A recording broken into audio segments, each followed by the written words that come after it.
Assalamu alaikum. How are you, my dear student? I'm fine. Today, I came to inform you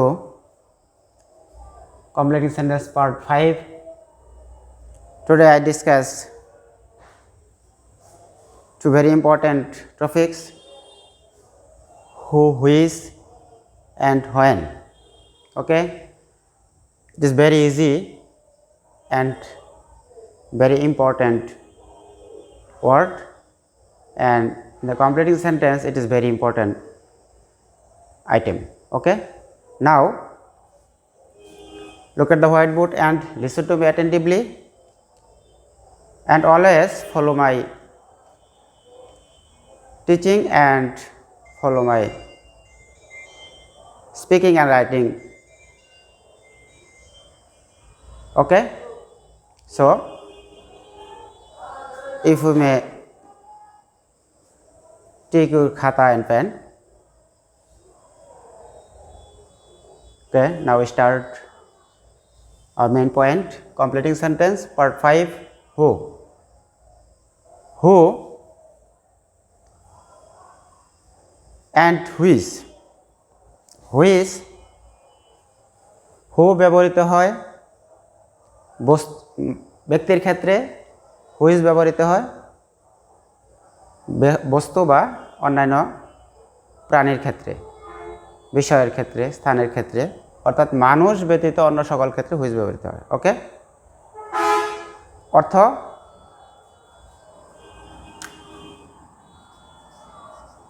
who or which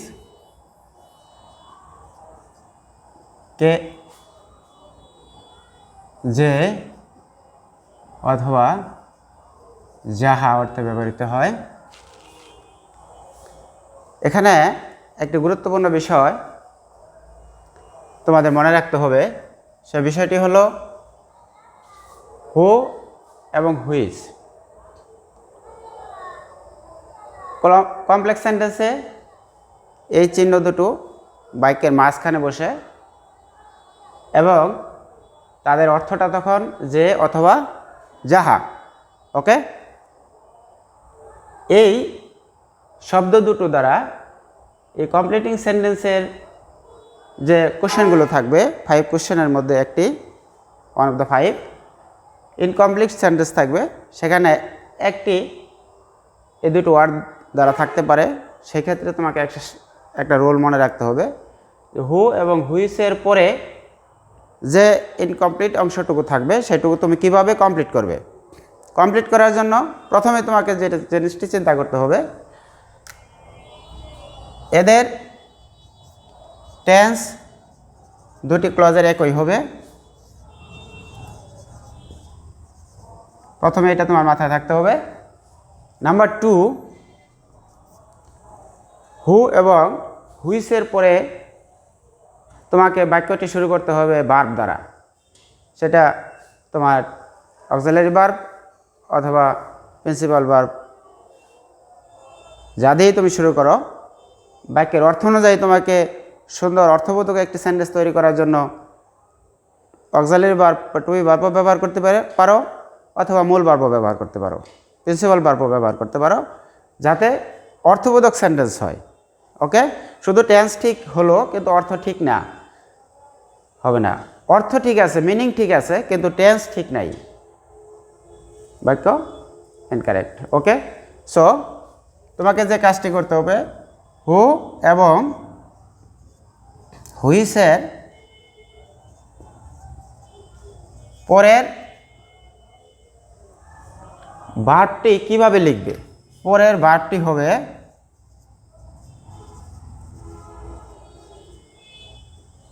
হু এবং হুইচের আগের noun বা pronoun অনুসারে। হু এবং হুইচের আগে যে নাউন বা প্রনাউন থাকবে, আগের ক্লজের যে অবজেক্ট হিসাবে বসে, সে নাউন বা প্রনাউনের অনুসারে তোমাকে ভার্ব ব্যবহার করে বাক্য কমপ্লিট করতে হবে। সিঙ্গুলার ভার্ব নাউন প্রনাউন থাকলে সিঙ্গুলার ভার্ব দ্বারা শুরু করতে হবে, প্লুরাল নাউন প্রোনাউন থাকলে প্লুরাল দ্বারা শুরু করতে হবে। ওকে, আমার মনে হয় বিষয়টি তোমাদের ক্লিয়ার। আমি একটা সেন্টেন্স দিচ্ছি, তোমাদের পরিষ্কার হয়ে যাবে।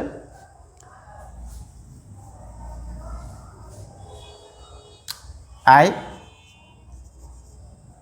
saw a man, আমি একটি লোক দেখলাম,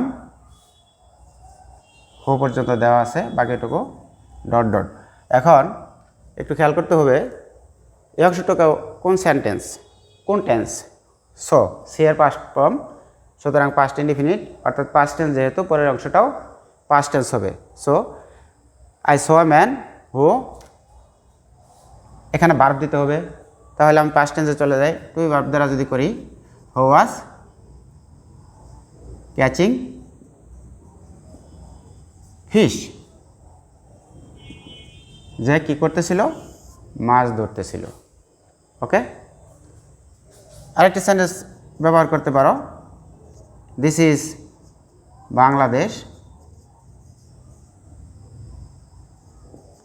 এ হয় বাংলাদেশ, হুইচ ইজ, হুইচের পরে কি করবে, যেহেতু ইজ আছে প্রেজেন্ট টেন্স, সুতরাং ইজ দিয়ে করতে হবে, ওয়াজ বয়ার দেওয়া যাবে না। হুইচ ইজ আওয়ার মাদারল্যান্ড আর হোমল্যান্ড। ওকে, আমার মনে হয় এই হু এবং হুইচের যে কমপ্লিটিং সেন্টেন্সের রুলটুকু তোমাদের মধ্যে ক্লিয়ার, পরিষ্কারভাবে বুঝতে পেরেছ। এখন আমি পরবর্তী আইটেমে চলে যাচ্ছি, হোয়েন। হোয়েন দ্বারা সাধারণত সময় বোঝায়।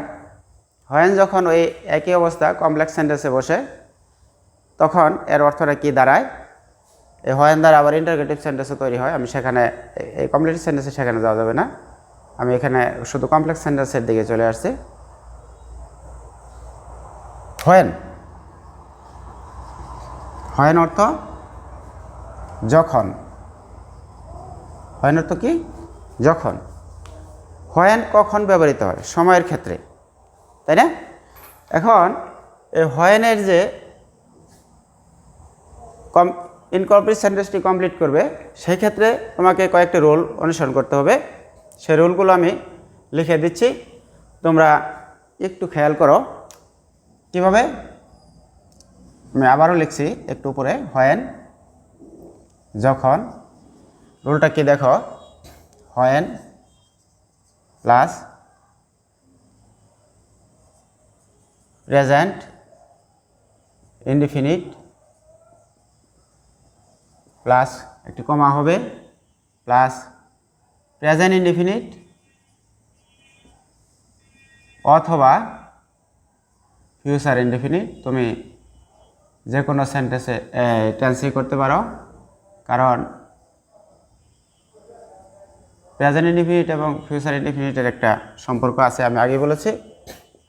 Number 2, when plus present perfect tense plus বিবেকের মাঝখানে কমা হবে, আগেই বলেছি। যখন চিহ্নগুলো কানেক্টরগুলো প্রথম বসবে তখন দুই ব্রেকের মাঝখানে কমা, দুই ক্লজের মাঝখানে, আর যখন মাঝখানে বসবে তো মাঝখানে কানেক্টর হিসাবেই বসতেছে। ওকে, এখন কি করতে হবে, future indefinite. Okay, number 3, past indefinite, when plus past indefinite plus comma plus past indefinite. Okay, number 4, when plus future indefinite plus comma plus future indefinite. Okay, now look at the whiteboard. I repeat it. when যুক্ত বাক্য খেয়াল করো, দুটি clause থাকবে, ক্লজগুলোর যদি প্রথম অংশটা present indefinite হয়, পরের অংশটা তুমি প্রেজেন্ট ইনডিফিনিট অথবা ফিউচার ইনডিফিনিট উভয় বাক্য দিয়ে কমপ্লিট করতে পারো। নাম্বার 2, হোয়েন যুক্ত বাক্য যদি প্রেজেন্ট পারফেক্ট টেন্স হয় তাহলে তোমাকে অবশ্যই ফিউচার ইনডিফিনিটে করতে হবে। নাম্বার 3, হোয়েন যুক্ত বাক্য যদি পাস্ট ইনডিফিনিট হয়, পরের ক্লজটি তোমাকে অবশ্যই কী করতে হবে? পাস্ট ইনডিফিনিটে করতে হবে, পাস্টে। নাম্বার 4, হোয়েন যুক্ত ক্লজটি যদি ফিউচার ইনডিফিনিট হয় তাহলে ওটাকে অবশ্যই ফিউচারে করতে হবে, অর্থাৎ future. Okay,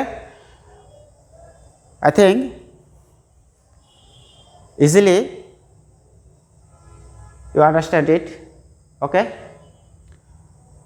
and remember always this structure after completing the sentence. It is very important role for completing this item. Okay, now I give you some example according this role, according this structure. Okay, now first, when, number 1, when you read, যখন তুমি কি করবে? পড়বে future indefinite or present indefinite, তুমি দুইটি করতে পারো। You will learn, তুমি শিখবে, মেনি থিংস, অনেক কিছু শিখবে, দিতে পারো। যত শর্ট সেন্টেন্স পূর্ণ অর্থ প্রকাশ করে সেটা তোমার জন্য মঙ্গল, কারণ বেশি লিখতে গিয়ে যদি ভুল হয় তার সাথে কম লেখা ভালো, কি বলো? ওকে, নাও number 2,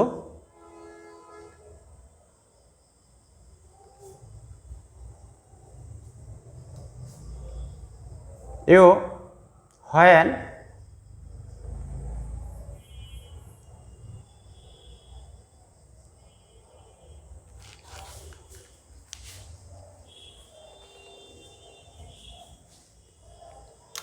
when you have finished the work, যখন তুমি কাজটি শেষ করবে, মানে করিয়াছ, কি করবে তখন? you will go home, তুমি বাড়ি ফিরে যাবে। নাম্বার 3,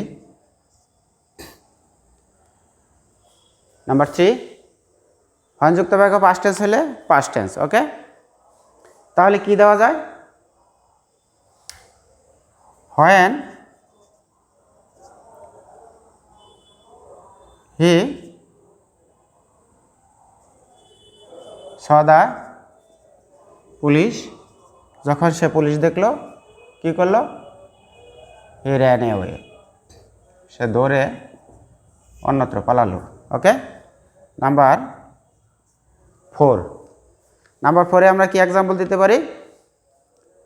যখন তুমি বাড়ি ফিরবে আর যখন তুমি ভালো প্রস্তুতি নেবে, when you will come back home, তুমি যখন বাড়ি ফিরবে। বাবা মা বললো ছেলে রাগ করছে তোমাদের মতো, অভিমান। ওকে, 10 টাকা দেবো, কিছু খাবে। তুমি যখন বাড়ি ফিরবে, I shall, future give you 10 টাকা। 10 টাকা দিয়ে অনেক কিছু খেতে পারবে নাকি? বাংলাদেশে খাওয়া যায় না। ওকে, আমি মনে করি এই আজকের যে ক্লাসে পার্ট 5-এ হু, হুইচ অ্যান্ড হোয়েনের আজকের যে স্ট্রাকচার এবং এক্সাম্পল তোমাদের মধ্যে পরিষ্কার হয়ে গেছে। আমার বিশ্বাস তোমরা যদি এই আইটেমগুলো ফলো করো, আমার ক্লাসগুলো বারবার দেখো, তোমাদের এই কমপ্লিটিং সেন্টেন্সের সমস্যাটা কিছুটা হলেও দূর হবে। যদি কিছুটাও তোমাদের এই কমপ্লিটিং সেন্টেন্সে এই ভীতিটা দূর হয়, তোমাদের কাজে লাগে, পরীক্ষায় যদি সঠিক উত্তর দিতে পারো, তাহলে আমার ক্লাসটা সার্থক, তাই না? তোমরা বারবার চেষ্টা করবে। আর আরেকটি ক্লাস আমি নেব এই কমপ্লিটিং সেন্টেন্সের উপরে, পার্ট 6-এর পরে আমি অন্য একটা আইটেমে চলে যাব। আমাদের আরও অনেক আছে, ট্যাগ কোয়েশ্চেন আছে, চেঞ্জিং সেন্টেন্স আছে, ন্যারেশন আছে, কানেক্টর আছে, রাইট ফ্রম ভার্ব আছে, আরও কিছু শূন্যস্থান আছে, cloze test, without cloze test, এগুলো আমি আলোচনা করব পর্যায়ক্রমে। আমি আশা করি তোমরা এই ক্লাসগুলো দেখলে তোমার উপকার হবে। আজকে আর নয়, এ পর্যন্তই। আবার দেখা হবে তোমাদের সাথে। এ পর্যন্ত তোমরা ভালো থেকো। করোনাকালীন সময়ে যাতে সুস্থ থাকা যায়, সবাই স্বাস্থ্যর নিয়মবিধি মেনে চলবে। ওকে, সবাইকে ধন্যবাদ। আল্লাহ।